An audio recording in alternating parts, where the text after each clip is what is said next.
দলগুলো। এছাড়াও দেশের স্বার্থে ভারতের কোল ঘেঁষে চালু হতে যাচ্ছে এশিয়ার বৃহত্তম বিমান ঘাঁটি, যা ভারতের চিকেন নেক থেকে মাত্র 12 কিলোমিটার দূরে। বিমান ঘাঁটিটি চালু হলে দাদাগিরি মুখ থুবড়ে পড়বে ভারতের। তাই ভারত ভাঙার আশঙ্কায় আছে মোদী প্রশাসন।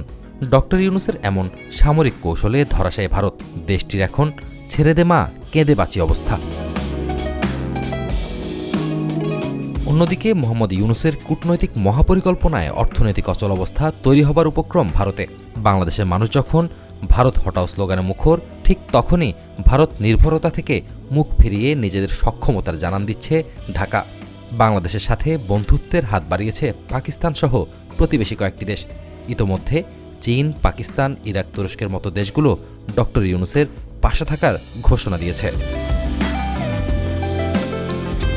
অন্যদিকে পশ্চিমবঙ্গের ব্যবসায়ীদের এখন মাথায় হাত। অতি বিপ্লবী ঘোষণা দিয়ে এখন না খেয়ে দিন কাটছে